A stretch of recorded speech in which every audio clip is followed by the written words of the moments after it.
I'm Danielle from Wendell Woodworks, and I'm going to try something new today. So I want to create a piece for myself for Easter, and I've already cut out and painted the cross and the flowers, but I wanted a really pretty backer. In my mind, I envisioned this beautiful mosaic made out of walnut. However, I don't want to spend a lot of money. Walnut's expensive, and the width of my backer was going to be 13 inches, which means it would have to be a pretty large board. So instead, I'm going to attempt to make it with this walnut edge banding. And if you've never used edge banding before, it's fairly simple. All you have to do is use an iron to melt and to glue it down to your backing. So I'm going to use this reclaimed piece of plywood that I had down in the shop, and I've just used my scroll saw to create a nice arch on the top. I've also marked where my cross is going to go, and now I'm going to take my edge banding and lay it down, and then I can also do the sides with the edge banding as well. I'm also going to be using this tool that I picked up on Amazon to cut my edge banding at a 45-degree angle. Shows you all the varying angles on here, so you can just turn it, lay it down, and snip it. So I'm gonna give this a try for the first time, and we'll see how it goes. All right, so if I was just creating the backer to be pretty, I would take my time and create some angle cuts in the very middle. However, my cross is going to be laying right here in the middle, so this part won't really be visible. So since it doesn't matter, I'm just gonna lay a piece straight down the middle and iron this on, and then I'll make two pieces to kind of start off my mosaic right here in the middle, and then I'll get to the angle cuts.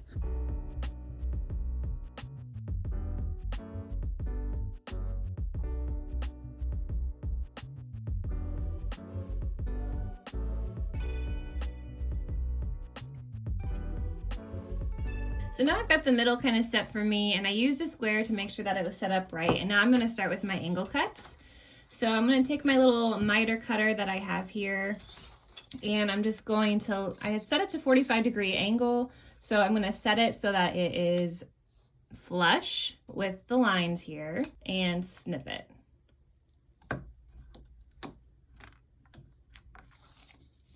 All right. So that gives me a nice cut to start. I think I'm gonna set it up is to put two pieces going this way, and then I might continue down. So I'll kind of play with it for a bit, but I'm gonna go ahead and start here, kind of mark it vaguely where the end is and cut it again, lay and iron the pieces down.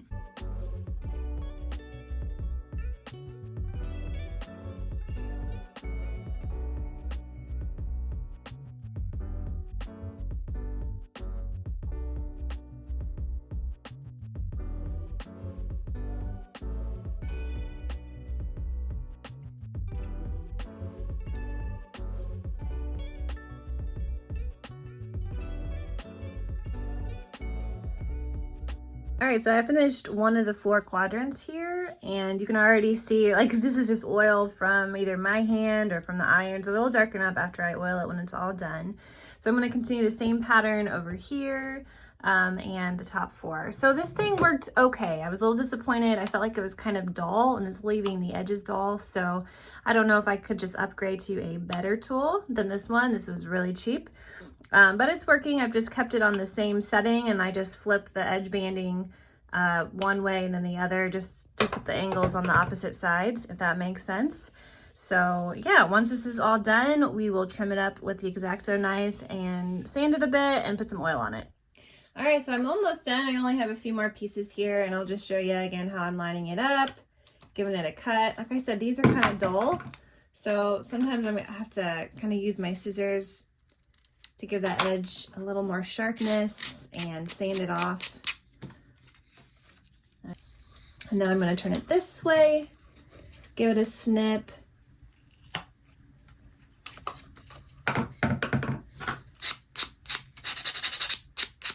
Sand off that edge. Line it up, and then I've been ironing 2 pieces on at a time just because I feel like it's easiest for me to kind of keep track of where I am and keep it all aligned. It doesn't take very long for the glue to melt and for it to stay in place.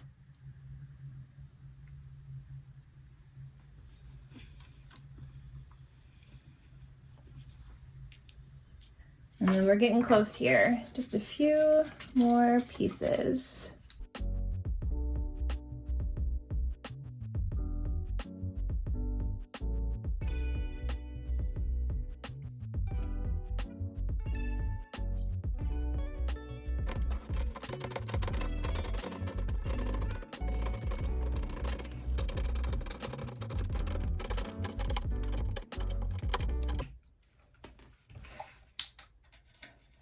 Okay, well, shoot.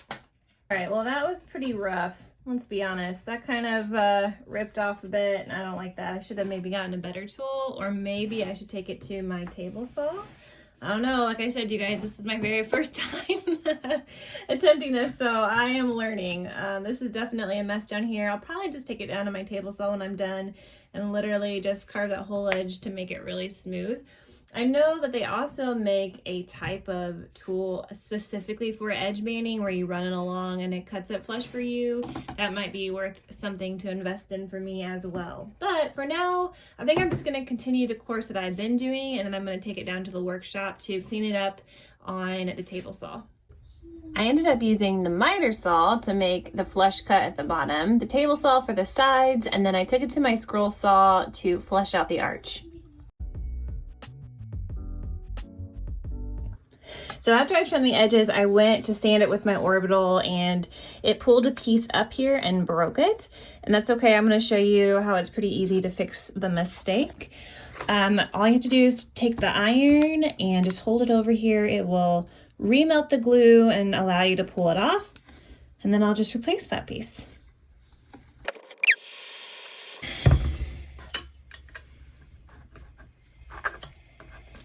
There we go. All right, that's still gluey. I might scrape that off and replace it. All right, now it's time for the edging. And you know what? I have no idea what I'm doing here except just holding it in my lap. And I started on the corner here, and I have it flush, and I'm just gonna iron this side, and I'm gonna wrap it around until it meets back at this corner. All right, and here comes the fun part. So now it is all put together, and I've got the edge banding along the side. I tried to give it a little sanding, and then I sprayed it off so all the dust is off. And now I'm gonna finish it with some Danish oil. Just gonna take a brush and put it on, and we'll see how it looks.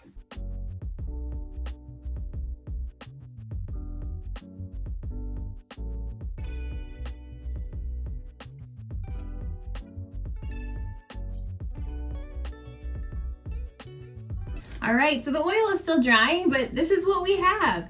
Obviously, if I had milled down the walnut and had done it that way, it would have been a higher quality product. But especially since this was for me, I wanted a time saver and I wanted a money saver. And I still think it looks really pretty. So that was a fun experiment. I think I paid about $15 for a roll of 50 feet of this edge banding, and I probably used about 35 feet of it, so not bad. Now I can get it all finished up.